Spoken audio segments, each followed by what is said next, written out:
हर हर महादेव, जय श्री महाकाल। तो दोस्तों, लेके आ गए हैं आज फिर से अपना एक नया वीडियो। और हमारा वीडियो है जो आज का है वो है केतु का। 2 मिनट के उपाय से आप अपनी जिंदगी बदल सकते हैं, ये तो गारंटी रहती है।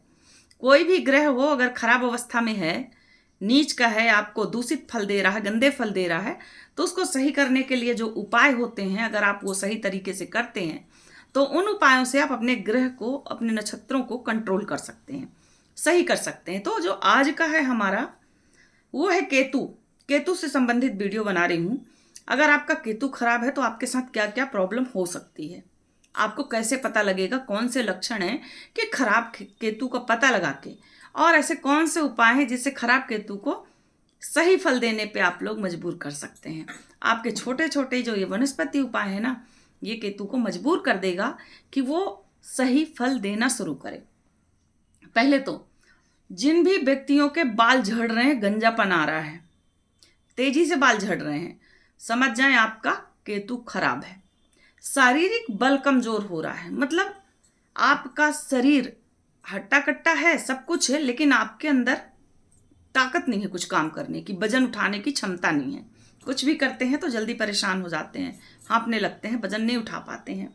तो ये खराब केतु का ही लक्षण है। दूसरा, आपको मानसिक पीड़ा, मतलब पूरे टाइम बेचैनी और अजीब सी चिड़चिड़ीपन, सबके ऊपर क्रोध आना, गुस्सा आना, छोटे बच्चों पे गुस्सा करना, खासकर जानवरों पे।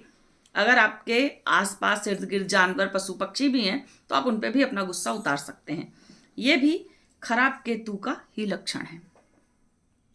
अचानक से याददाश्त कमजोर हो जाना, जैसे नहीं होता कुछ लोग कोई सामान कहीं रख दिया और भूल गए, सामान रखने के बाद आपकी याददाश्त से वो चीजें कुछ पल के लिए एकदम मिट गई, उसके बाद याद आएगा आपको, धीरे से ढूंढते रहेंगे कि यार मैंने ये कहाँ रखा, कहाँ रखा, तो याद आएगा कि आपने कहाँ रखा है। ये भी खराब केतु का ही लक्षण है। केतु गर्दन से नीचे का जो हिस्सा है वो पूरा केतु देखेगा।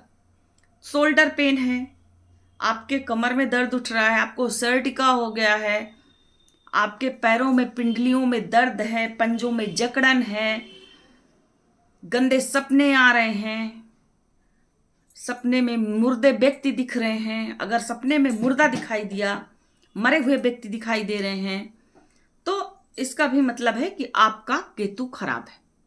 अब खराब केतु के लक्षण तो इतने हैं, पर इसका निवारण क्या होगा, तो ये भी मैं बता रही हूँ आपको, वनस्पति तंत्र शास्त्र का ही है। अगर आप ये उपाय कर लेते हैं जो मैं बताने जा रही हूँ, तो 1 हफ्ते के अंदर, 1 हफ्ते से 10 दिन में आपको निश्चित तौर पे आराम मिलना शुरू हो जाएगा खराब केतु की ये उपाय करके जो आज मैं बताने वाली हूँ। अगर आपका केतु जो मैं उपाय बताई हूँ उस हिसाब से खराब चल रहा है, दर्द है कमर में, पैर में, पिंडलियों में, पेट में, ऑपरेशन होने तक के हालात आ जाते हैं ऐसे में, तो एक हरे कपड़े में 1.25 मीटर हरा कपड़ा लेके उस पे एक ईंट और एक हरा रील, रेशमी धागा, हरे कलर का रेशमी धागा जो आता है उसकी एक रील पूरी लपेट के उसी ईंटे के ऊपर रख के, उसी कपड़े, हरे कपड़े में, 1.25 मीटर हरे कपड़े में लपेट के बांध के आप जिस भी बेड में सोते हैं उस बेड के नीचे उसको खिसका के रख दीजिए। तो जो आपको बॉडी में परेशानी होती है ना, दर्द होता है घुटनों में, पंजों में, इन सब में आराम मिलने लगेगा, बिल्कुल से धीरे धीरे राहत मिल जाएगी। फिर पक्षियों को दाना डालिए, केतु सही करना है तो पक्षियों को दाना डालिए। अगर कहीं तोता मिले तो एक तोता पाल लीजिए, या किसी ने तोता पाल रखा है तो उसके लिए आप लाके दाना दीजिए। अगर आप तोते को दाना खिलाते हैं तो भी आपका केतु सही होता है। घर में तोता पाल लेने से केतु ग्रह बहुत तेजी से सही होता है, बहुत जल्दी सही होता है, यकीन मानिए, इस चीज को देखिएगा। ज्यादातर हरे कपड़े पहनिए, हरे कपड़े का यूज ज्यादातर करिए केतु को सही करने के लिए। हनुमान जी की, दुर्गा माँ की पूजा करिए, गणेश जी की, हनुमान जी की, दुर्गा माँ की पूजा जरूर करें। आप इनकी पूजा और आरती करते हैं उससे भी आपका केतु सही होता है।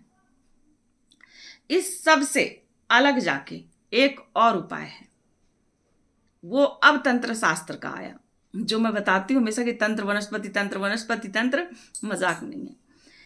जो काला धतूरा होता है ना, काला धतूरे का पेड़ आप लोगों ने देखा होगा, धतूरे दो तरह के होते हैं।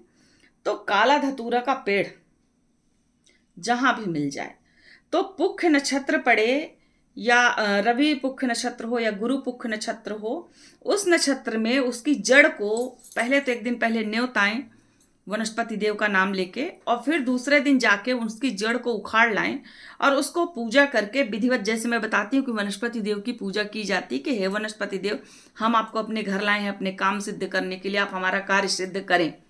आप अपना कार्य बोल के, अपना नाम, अपना गोत्र बोल के, फिर अपना कार्य बोल के उस जड़ को सिद्ध करके अपने बाईं भुजा में बांधें। इसके बाद 1 हफ्ते के अंदर आप रिजल्ट देखते चलें कि आपकी जो मानसिक टेंशन है, जो उलझन है, जो दर्द है, जो परेशानी है, उसमें अचानक से कमी आनी शुरू हो जाएगी। अब इसका एक और प्रयोग है। शनिवार के दिन सरसों का तेल लें। शनिवार के दिन शुद्ध सरसों का तेल लें, या तो आप अपने घर का पिरवाया हुआ तेल भी ले सकते हैं या फिर कच्ची घानी का जो तेल आता है वो भी ले सकते हैं। अब सरसों के तेल को किसी भी स्टील के बर्तन पे रख के उस पर अपना चेहरा देखें। जब आपका चेहरा उसमें दिखने लगे पूरा, तो उस चेहरे वाले तेल को ले जाके कढ़ाई में डाल के और उससे गुलगुले बनाएं। गुड़ के जो गुलगुले बनते हैं ना, गुड़ और आटे के, वो गुलगुले बनाइए। अब वो जितना भी गुलगुला उस तेल में छान लेंगे आप, 1.25 पाव का, आधा किलो का, वो पूरा गुलगुला उठा के किसी गरीब को दान दे दें, खिला दे। अगर गरीब कोई नहीं लेने को तैयार हो, ना मिले, सफाई कर्मचारी ना लें, तो आप इस गुलगुले को गाय को भी खिला सकते हैं। इससे भी केतु ग्रह और शनि, इससे दोनों में फायदा होगा। जिनका शनि है वो भी सही होगा, जिनका केतु है वो भी सही होगा इस उपाय के बाद से। तो ये हैं हमारे आज के उपाय। इन उपायों के करने के बाद से आप देखिएगा कि आपके जीवन में कितने परिवर्तन आते हैं। आपकी बेचैनी, मानसिक शांति जो कहीं खो गई है, उसको आप कैसे वापस लौटा के ला पाते हैं। मेरे जो उपाय हैं, मैं पहले भी बताई हूँ, सारे के सारे वनस्पति तंत्र के होते हैं। सस्ते से सस्ते 2 से 3 रुपए, 4 रुपए, 10 रुपए, 20 रुपए, 25 रुपए, इतने के उपाय बताती हूँ। महंगे नग नहीं बताती हूँ कि आप जाएं 10,000 50,000 का नग लें पहने, क्योंकि सबकी परिस्थितियाँ एक सी नहीं होती। तो मैं परिस्थितियों के अनुसार ही उपाय बताती हूँ भैया, कि हो सकता है जो गरीब हैं वो भी ये उपाय कर लें। तो मेरा उपाय कैसा लगता है आप लोग कमेंट्स में ज़रूर बताएं। और जिनको भी फ़ायदा होता है, जैसे कुछ लोग हैं जो आके बताते हैं कि दीदी आपने जो उपाय बताया उससे फ़ायदा हुआ, तो जो लोग भी हैं वो आके कमेंट्स बॉक्स में कमेंट्स ज़रूर करें। इससे मेरा तो कुछ नहीं, पर जो और परेशान लोग हैं उनको शायद मदद मिल सकती है। और वो ये देख के कि आपने उपाय किया, आप, क्योंकि देखो शुरुआत कहीं से तो करनी है। अब हर व्यक्ति सोचता है कि अरे मैं क्यों मेहनत बर्बाद करूँ, अरे कुछ नहीं होता, सब फालतू है, बेकार है। ऐसा कुछ नहीं है, असर होता है। निश्चित तौर पे हर तंत्र मंत्र यंत्र का असर होता है। तो आप करें और कमेंट्स करके बताएं, ताकि बाकी लोग जब पढ़ेंगे तो वो भी उपाय करेंगे, उनको भी फायदा होगा। धन्यवाद।